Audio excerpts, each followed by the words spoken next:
Okay, taking a look at their schedule. Yeah. Chargers, Easy, Patriots, easy. Dolphins. They went out there, and do you see them making the playoffs? Yeah, I see them actually winning the division. I think they do win out. I think they're playing like San Francisco and Baltimore, some of the best football of the year right now. Josh Allen is the key cog in that. It just seems like, I don't know where it happened, but like the switch got flipped, and they're in a zone right now, in a good zone, and the schedule favors them, right?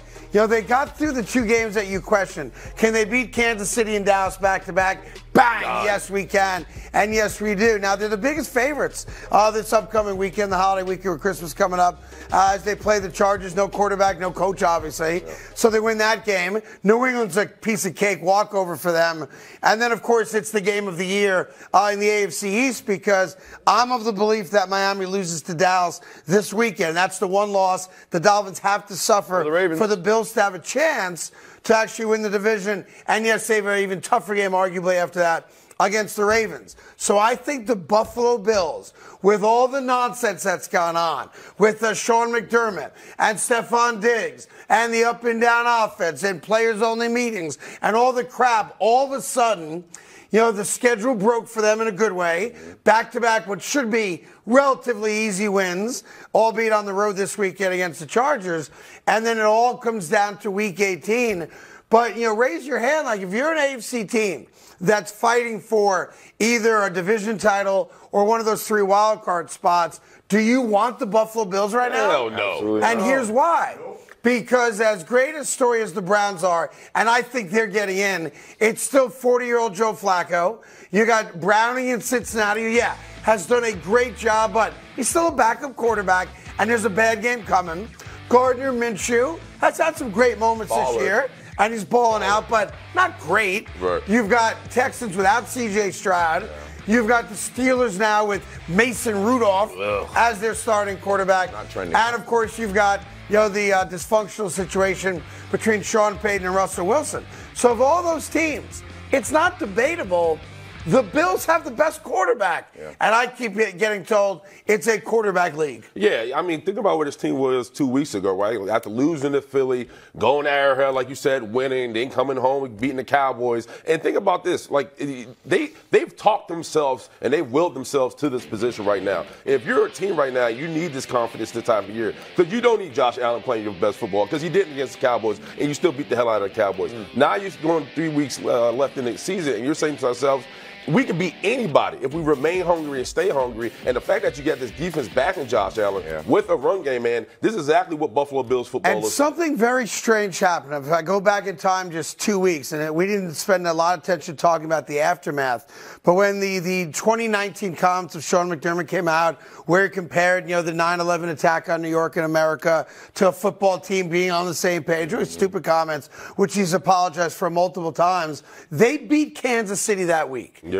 And what a story that was not told a lot or talked about a lot is in the locker room after that game, the team, the 53 men on the Buffalo Bills, they gave Sean McDermott the game ball. Yeah, I heard about that. So, however this is played out in a very strange way, this is a united bunch of guys right now, legitimately, post Ken Dorsey, all on the same page. And it's something to be said about the things that they went throughout the year, right? Stephon Diggs disgruntled, they're back and forth, his brother saying he might need to get out of there.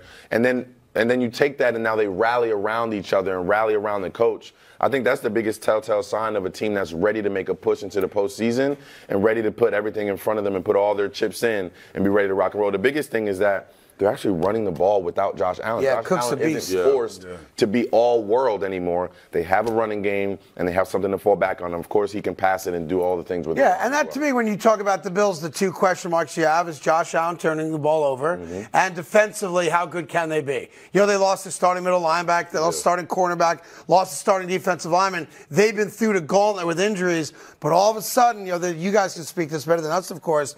You know, there is something tangible about momentum. There is something. Like, you guys have experienced it. You know, your Super Bowl run, obviously. I'm sure yours was very similar. Where you can just sense we're in a good place. Yeah. Let's not mess that zone up. Yeah, it starts with your defense, though. Because offensively, it takes, we're both offensive guys, so it takes us to kind of get on the same accord. Yeah. It doesn't matter what part of the season you're. But defensively, when you got guys who can give you the ball time after time, when you're tackling well, there's no miscommunication on the back end, when coaches feel like they can dial anything up and you can get home on the blitz, that's a different level of confidence because you got, at the end of the day, you got to go on the road and win, right? And so can they do that? We'll see. If you're the Bills defense, you're saying, wait, that's the best offense in the NFL? Yeah, that's the best offense in the NFL? We just held to 3 points. They got a garbage time touchdown against us? Like, they made the best offense in the NFL look like Pop Warner team. Exactly. Yeah, and I'll do you one better. Go do the research. Actually, we have a research guy. Troy, maybe. Wake up, Troy. Troy, wake up. Maybe take a step away from the buffet over there.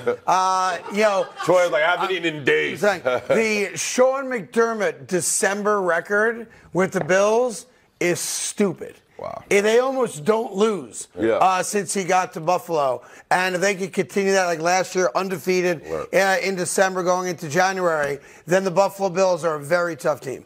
Okay, Willie, you played offensive line. What does it mean to have this sort of quiet, confident quarterback that just fall in line and fall behind? Listen, I mean, who?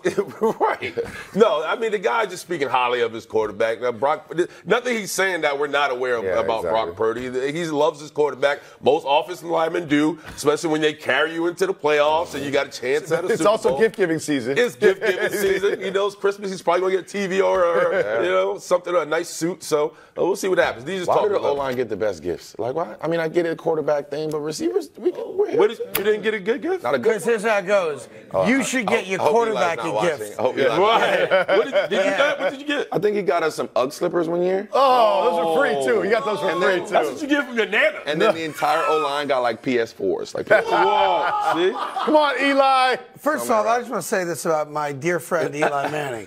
He is a cheap bastard. Right. Because the dude makes money when he walks outside of his house every day. Just being Eli Manning, good for him, right? Yep. Like, cha-ching, cha-ching.